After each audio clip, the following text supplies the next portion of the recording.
would like, if I may, to take you on a strange journey. Hello, everyone, and welcome to another edition of Real Estate Realities with the Rebel Broker. My name's Robert Whitelaw, and I am the Rebel Broker. Licensed real estate broker with the state of California, member of the National Association of Realtors. But please, don't hold that against me. The best way to reach out to me and the show is at the website at therebelbroker.com. If you'd like to support the show and put yourself in a drawing for a $50 Amazon gift card, head over to the site, therebelbroker.com, click on the big red button at the top of the page titled Take the Survey to Support the Show. Offer up the same email address both times you're asked and answer a handful of questions, and you are done. And you've got yourself in the drawing for February's $50 Amazon gift card. So far, I've given out $200 to listeners. And next time around, it could just be you. So make sure to jump over and take care of that. Also, if you'd like to become a member of the Rebel Underground, where you get exclusive early access to various content that I produce, feel free to text the word Rebel Broker to the number 44222. That's the word Rebel Broker, the number 44222. Or if you go to therebelbroker.com, a screen will pop up, and if you fill in your information there, you'll also be able to get onto the Rebel Underground that way. So take advantage of that, because we've got some content that's going to be coming out very soon. It is my rundown of how to analyze a property once you've decided on a region, techniques I use to iron out specific areas. And this is all from a distance. This isn't where you have to be there. This is sort of your initial assessment of what you want to do in a particular region. And I run through how I sort of pick the area I want to look at, and then I pick a couple of example properties, and then I run the numbers on them and see if they make sense. So I'll run through that whole process with you. That's going to be a video up on YouTube, which is going to be exclusively available to members of the Rebel Underground for the first 2 to 4 weeks after it gets published, and then it'll be generally available on YouTube, but not until after the folks in the Rebel Underground have had their chance to jump on it. So head on over to therebelbroker.com. Or text the word Rebel Broker, all one word, to the number 44222 to make that happen for you. As I said, folks, welcome to it. We're going to cover an interesting topic today. This one comes to us from RIS Media, and it's interesting to look back on 2016 in a variety of different ways. And we've done that. We've tried to learn some lessons, or at least extrapolate some wisdom from things that went down in 2016. And here's one that's kind of interesting on a bunch of levels. More pending homes are transitioning back to the market, according to a recent report by Trulia, with the sale fail rate almost doubling in the last year, reaching 4.3% in the fourth quarter of 2016. Sales are falling through the most in the West, led by California. And this is an interesting one. And frankly, I can't offer a whole lot of ground truth on this one. I have not had a single transaction I've been involved with over the last, in several years. I can't even remember the last deal that fell through. So obviously not so much happening in my experience. And this is the full gambit of buyer types. This is folks that are buying at the high end, getting a conventional loan, putting down 20%. This is vets putting down 0%, getting 100% loans. And it's folks that are using FHA that are down there putting 3.5% down. So, I mean, I've had a lot of different clients with a lot of different situations, not had any one of these deals not close. I've had deals get threatened by not closing, having very bad things happen, but none that went through, or none that went through to the point where it actually fell through. So I can't really offer any explanation as to real world stuff I've seen that's been causing this. Starter home sales failed most in the fourth quarter of 2016 with a 7.1% rate of lost deals. Trade-up home sales were at a fail rate of 6.7%, and premium home sales at 3.8%. Unfamiliarity with the process on the part of first-time home buyers, often in search of starter homes, may be the contributing factor, according to the report. That's an interesting one, simply because a realtor is supposed to make that not happen for first-time home buyers. I'd say probably about 40% of my clients over the last couple of years have been first-time home buyers, where I had to very much walk them through the process. And maybe this has to do with the fact that I think a lot of agents actually don't decide to own the process enough, particularly on the most challenging elements, which tends to be lending. Now, obviously, as a real estate agent, I can't completely own that process, but I can babysit it. I can track it. I can make sure milestones are reached. I can be aware of the kind of loan that's being underwritten so that I know that I'm handling this transaction in a way that'll make that loan go through as smoothly as possible. I can preemptively have plans in place that take into account the fact that a VA appraisal is a funky thing and may introduce problems. And by structuring my deal wisely ahead of the time and explaining that eventuality to my clients, I am prepared for potential bad things happening. So my guess would be that maybe one factor in this is that you're just getting real estate agents that aren't doing that. If you're a first-time buyer, and I get that the demographic of my listeners aren't dominated by first-time buyers. I really wish they were. I'm hoping that there are a good core of first-time buyers out there, but you should absolutely be expecting your real estate agent to be paying attention to what your financial situation is. I have a conversation with my client's lender prior to writing an offer. Because if I don't, I'm being an idiot. If I don't talk to that lender and discuss the kind of loan that person is getting, get some insights into who's actually going to be funding the loan, what's the institution. I mean, I've been around for a while. I've worked with a lot of different banks, a lot of different loan types. So I have a pretty good handle on what I need to do in terms of structuring a deal to make this stuff work, to make it so that the end goal of everyone getting what they want, which is a closed escrow with my clients either owning it or having sold it, coming to fruition. That's my thing. You need to make sure that your agent is dedicated to that as well and isn't just the one who does the minimum, right? Just files the paperwork when the paper is due, but is actually out there actively tracking the progress of your transaction. Now, so that's the prevention side. How do you keep your transaction from falling through? And I know a lot of people like to blame other things that are a little bit more politically charged, but the reality is that given my ground truth that I have seen some of the most challenged loans not cause a problem. Some of the most challenged buyers get through the process. It can work if the proper attention is given to it. So please, please, please choose your real estate person wisely. For my money, and this is what really, and I realize I'm going a little bit in the weeds here, but this is really what annoys me about the real estate business. It's one of the things that got me doing this show in the first place. What frustrates me is there is so much emphasis on the front end of the deal, of getting the buyer to choose you to be their agent, of getting the seller to choose you as their listing agent, of self-marketing, self-promotion. There is so much of that is the primary focus of everything you do once you join an office. Their training is 99% how to do that. And if you're lucky, it's 1% how to really do a good job on the back end, the long end, the escrow end of the transaction, which is where you really earn your damn money.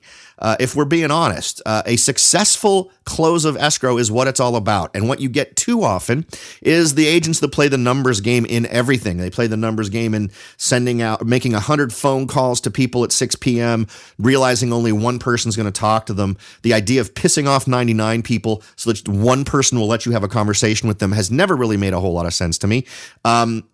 It may statistically work, but it doesn't work in the standpoint of the investment you're making in your business. And I'm not talking necessarily about the money investment, because there are clearly agents who do that make tons of money, that focus on their skills in the living room to get folks to get a signature on that listing agreement, that focus on all the ways to market themselves, all the different types of postcards they can send out, all the different online resources. all of this stuff gets covered. And I'll tell you, I've granted my experience is relatively old, but I know that the way that the business has evolved is that it's been turned into a process that could very easily be automated for 80 to 90% of the agents who do their business out there. And that's something we've talked about here a number of times, because I've focused on how we are about to enter an industrial revolution, a second industrial revolution in terms of jobs that's really going to be driven by automation of all kinds. And so there's often a debate, well, can real estate agents be replaced? Well, it depends on the real estate agent. If you want to talk about the vast majority of real estate agents out there today, you bet they can be replaced. And the reason why is because agents, and these are quote unquote top producer agents, and I've met plenty of them that suck as real estate agents. They're great on the front end. They're great on people getting listings and working with them and letting them write up their offer for them. But then when it comes to the escrow part, they hand it off to the team or the office provided escrow coordinator. That is not conducive to owning a process. And I find that to be one of the most interesting contradictions in this business. So many agents pitch that they have this team or that they have an escrow coordinator. And the reality is, I've worked with tons of different escrow coordinators. I've worked with a lot of different folks. I've had assistants in the past. I ultimately came to the conclusion I can't do that because the success rate of my business is negatively affected if I'm not owning the stuff I should be owning. Which is babysitting loans, babysitting lenders, babysitting whoever in the process is contributing something that's vital to the success of the process. So take that, and I know I'm pissing off a ton of real estate agents out there. I get more flack from agents on some of the stuff that I bring up, particularly when it relates specifically to agents, than anybody else, with a couple of exceptions. Folks like Scott up in Sacramento is a good example of an agent that reaches out to me and intends to share this idea that we need to own a higher quality experience for buyers and sellers. So I realize I've kind of gone off in the weeds here on the prevention side of it, but it is absolutely reasonable for you as a buyer or a seller or an investor to expect this level of involvement on the part of your agent. And don't let them delegate you to other folks. If you are more comfortable being delegated to someone else, why did you hire that agent in the first place? Right? You didn't hire the person they're going to delegate you to. You hired them. They're going to get the check. So is that a reasonable thing for someone you've never met, you probably never will meet, on the other end of a phone, maybe, to be the person who's actually babysitting the most critical parts of your transaction? I believe it is that part of the equation that is actually probably causing problems. Why? You know what? Last year, I did see greater levels of complication and transactions I had to deal with, but I dealt with it. I managed it. I pushed through. I made sure to find out exactly what needed to happen to satisfy the bean counters at the end of the process who were doing the underwriting when it was going through its final review. I budgeted for problems coming up to a certain amount and being usually the pessimist and offering up a worse number than actually occurred. But then I prepared everyone in the transaction for that eventuality. And so you don't get people freaking out when these things occur. And odds are at the end of my transaction, you're pleasantly surprised by the fact that it didn't cost you as much as we thought it might. So and it needs to be a very honest and open relationship between you and your real estate person. If they're not shooting straight with you, if they're not giving you the lowdown, then that's a problem too. This needs to be a partnership where your agent and you are able to achieve these goals. Okay. And that's really the key here, is to prevent this stuff. And it's also interesting to note where these things occurred. We're gonna go down the list of the top 10 areas where we had failed sales. Now, this is also, while this is something for buyers, sellers, and investors to be aware of, and it's true everywhere. Don't assume just because we cover these 10 areas that these are the only areas that suffer under this problem. Every place suffers of it from a high, one degree or another. But here's what's interesting about this as a phenomenon. I love transactions that fall through. Unless I'm the listing agent. As I said, I haven't had one happen that fell through like that. And whenever I've been in a transaction where I felt like something weird was going to happen, I have a backup buyer. So I guess my one example where I could say a deal fell through, sort of, was about 3.5 years ago, 4 years ago. I was getting very weird vibes on this buyer. And decided it would be very smart to have a backup offer and have it like ready to go at the drop of a hat. So I was literally every week checking in with these folks going, are you still interested in being in the backup position? I've got your offer. We've got it in hand. I just want to make sure that if this happens, you're ready to go. And sure enough, my concerns were validated, and frankly, it's as much a failure story as it is a success story. It just was something in the back of my head told me these folks were not going to live up to their contractual obligations in terms of signing off on different stuff, and they wouldn't. They would refuse to sign off on all these things, and it wasn't happening for me. And they weren't. The big thing was they weren't increasing their security deposit. We had extended them every courtesy possible, and we finally just said, okay, either perform or quit. If you don't do it by Friday, we're done. They thought I was bluffing. I sent them the form. I wasn't bluffing. My guy signed it, and it only takes one party to actually sign that to make it go. So they actually never even ended up signing that. Got submitted to escrow. We were out of escrow. They had signed an agreement previously that said if they didn't do something by a certain date, we could just back out. And sure enough, we did. Less than 24 hours later, my backup offer was in the number one position. The backup offer was actually more money than what the original offer was, but the terms weren't quite as sexy. And so there you go, right? But that was managed. That's how I managed it. But here's what's awesome about a transaction that falls out of escrow. Once an escrow falls out, you have got a freaked out seller. You've got a hot button. And it depends on how long it was in escrow. If it was in escrow for more than, say, 15 or 20 days, you've got a particularly freaked out seller, because that seller was probably already calling moving trucks, already started packing, already started preparing for that move, and then it went south. So you have got a seller in a mental state where they are willing to sacrifice money for security, for the idea that this thing's absolutely going to close.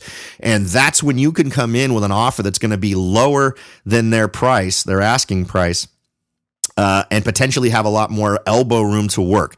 The one downside is you need to put in a little bit of negotiation work to remind them that the previous transaction fell through.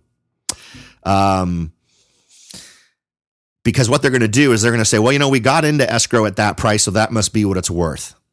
And that's not true. Escrow fell through. Now, it's going to depend on why escrow fell through. I used to love when escrow would fall through when the market was really in the dumps, because odds are it didn't go through because it failed to appraise. There was about a year there, about 18 months, when properties just weren't appraising, and sellers and buyers were just like, forget it, I'm out. And that was an issue for quite a while. And that worked great for me because it was a way to bring down prices for my clients.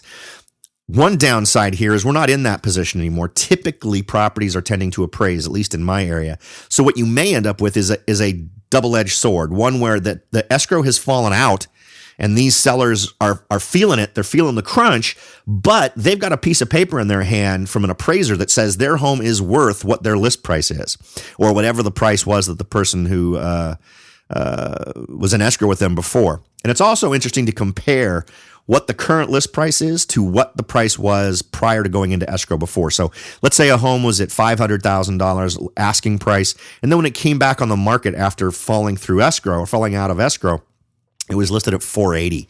So that might tell you that that's what they got an appraisal for, or it may tell you that it appraised maybe even for a little bit less than that, and they're pushing it up a little higher. Typically, you won't see it get relisted for less than at least what it appraised for. But again, you're going off of the emotional side. So in your offer or in your approach to the listing agent and the seller, you're really going to want to try to create the feeling, right, of, wow, it's really a shame you fell out of escrow. It's tough with the market being that way. And if you're trying to diffuse a price that they may be set on, you can say, well, the way the market is at that price point, there could be a variety of reasons why it falls through. It could be that the buyer suddenly decided it wasn't worth the price, particularly if you're in a situation where they tell you they've already got an appraisal in hand that says it's worth that amount of money. And you can have that conversation with their listing agent where you can sort of disarm it by saying, well, we all know that appraisals tend to come in at what the asking price is, which is absolutely true. Statistically, it's magical, right? You can come in and make a bid on a home for $282,450.72, and magically that's what the appraisal is going to come in for, right? So clearly, the appraisers are sort of figuring out what the ballpark is. I have talked to appraisers who have even fessed up that even if they get they go in and they look at the property and they appraise it for higher than what the asking price is, they'll usually come in at asking price. So there you go. And I know that's not true of all appraisers. I've had appraisals come in at above asking price before, so it's not a universal thing, but it's an interesting thing, I think, to note as far as understanding the ground truth of the real estate world. Okay, so we've had a nice little chat here about the prevention side of this problem. We've had an interesting chat about why it potentially reflects an opportunity for folks to get a better deal on a property you might have been looking at. A couple of properties I have been looking at have gone off of the market and then back onto the market. Unfortunately, I haven't been in a position to move yet. I'm still working on getting those ducks in a row. But that phenomenon is happening, and I'm hoping to take advantage of it myself in my own investments. We're going to take a quick break here, and then when we come back, we're going to go down that top 10 list of areas that have seen the highest rate of failed sales in 2016, because that might be a great opportunity for you. So don't go away. We'll be right back. Are you ready to jump in and start your search for your first investment property? Maybe you've decided that it's time to own your own home, or maybe you're ready to sell your home and move on to something new. No matter what your goal is, the Rebel Broker can help. That's right, aside from hosting this show, I am also the owner-broker of Whitelaw & Sons Real Estate Services right here in Silicon Valley. With over 25 years experience serving Silicon Valley, Morgan Hill, San Martin, and Gilroy, I or one of my great agents can help you achieve your goals in real estate. So if you're ready to look into taking that next step towards achieving your real estate goals, point your browser at www.soldbyrobert.com. That's www.soldbyrobert.com and get in touch. Let me show you how I will earn your business and your respect. Again, that's www.soldbyrobert.com, or you can call me at 408-852-0525. California Bureau of Real Estate ID 00984-909. Hello, everyone, and welcome back. We are discussing the escrow/title/home sale failure rate in 2016, which actually doubled from 2015. I'm not 100% sure how to explain that one, simply because I'm not seeing it in my market, at least with my clients. However, I am living in areas that made the top 10, so maybe I need to look a little bit more closely in that in my own local marketplace. But usually, I mean, in the past, it's been financing related. It has been the home did not appraise, or for some reason the bank thing fell through. Now, let me tell you what I think after having told you I don't have any firsthand experience. If we think about things that have been going on over the last year and a half, we have seen the tweaking of credit ratings so that items that really don't have anything to do with your credit rating are getting added into the mix to enhance your credit rating. We've been seeing the extension of more subprime lending type practices. When did all this stuff happen? Well, it kind of got going a little bit in 2015, but it really got into high gear in 2016.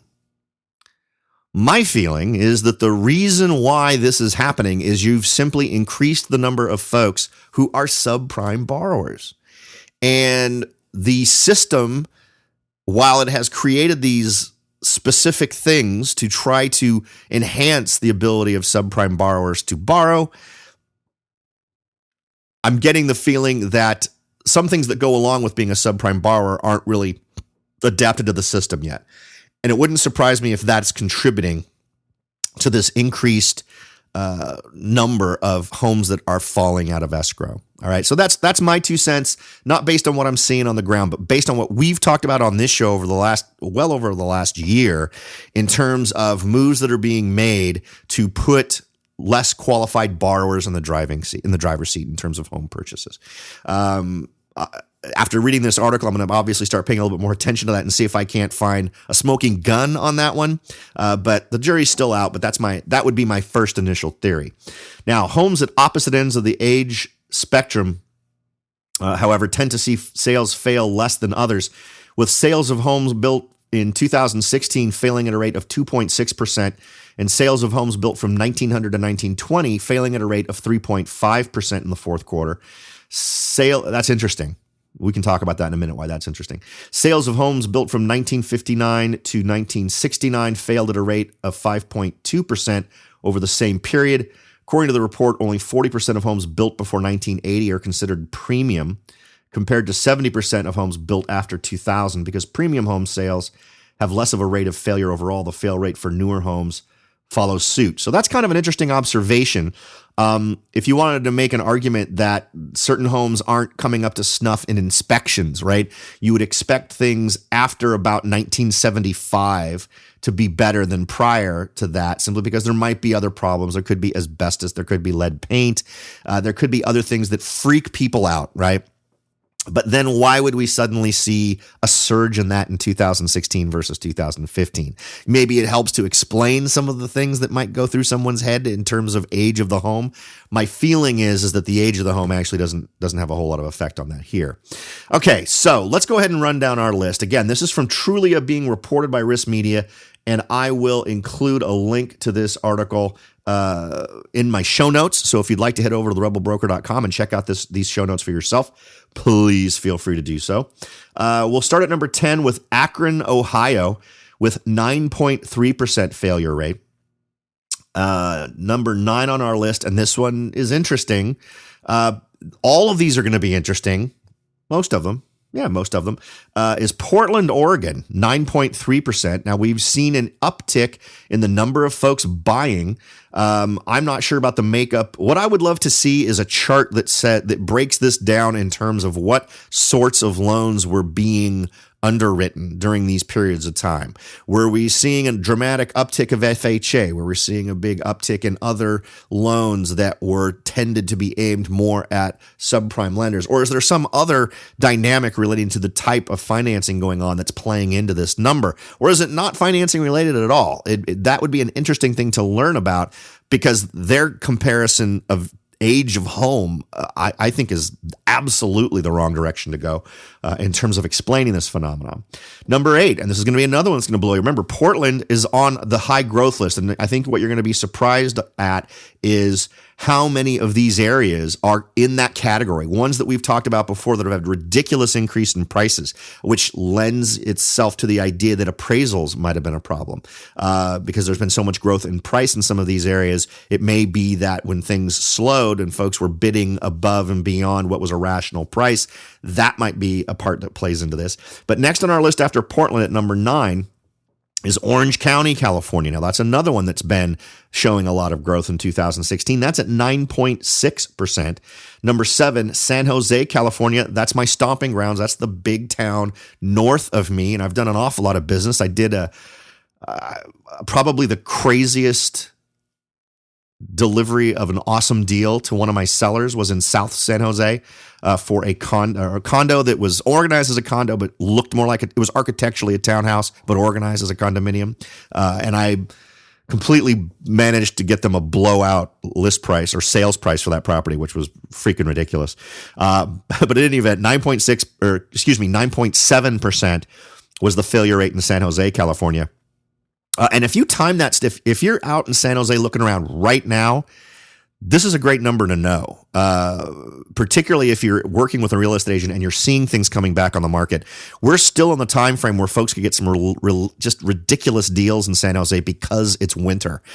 So make sure to, if that's an area you're looking, that's something you want to be doing now. I would imagine that the same would be true in most of these areas, but in San Jose, I think that we're going to continue to see relatively flat growth. But I think you could probably get yourself a better deal by comparison now than usual. Next on our list at number 6 is Charleston, South Carolina at 10.3%. Charleston has also been another one of those towns that has shown up on a variety of different lists in terms of areas that were showing a lot of growth. Number 5, Los Angeles, California, 10.3% as well.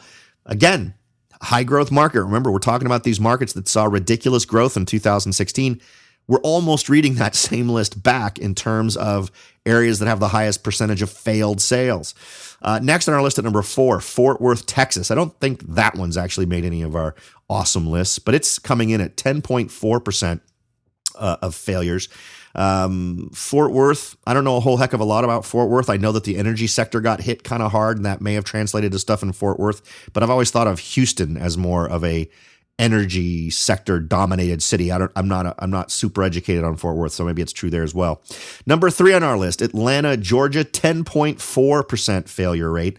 And Atlanta is one of those towns where I swear I hear every once in a while I'll say something good about Atlanta and I get someone telling me how much Atlanta stinks. I might share some data that makes Atlanta look bad, and then I'll get someone telling me how awesome Atlanta is.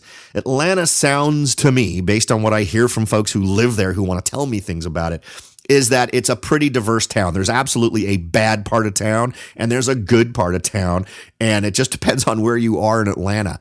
The only other thing I know about Atlanta is I was stranded at their airport for long enough that I needed to go and find someplace to stay, and it has more strip joints than I've ever seen, ever. And I can't quite explain that. Number 2, Tucson, Arizona. Tucson hasn't been on any of our lists. Phoenix, Arizona has been on our list. And by Phoenix, I mean all the other little towns, Scottsdale, all the other towns. Remember, we talked, I think was it yesterday we talked about this, or the day before, where there's just, Phoenix is a hotbed, right? There's just a lot of cool stuff going on in Phoenix in terms of communities to invest in. Tucson, not so much, but they're at 10.8%. And I know diddly and squat about Tucson, so I'm not real sure what the deal is. If I'm not mistaken, isn't Tucson the one that's sort of in southeastern Arizona? I hate to admit how little I know about Tucson. Number 1, and this is kind of a mind blower, Ventura County, California, 11.6% rate of failure. So that's 1, 2, 3, 4. Out of the top 10, four of them are California communities. And all of the ones that are listed as California communities are ones that also were on our list for the highest level of growth, highest increases in prices, all the things that make it sound like a great marketplace.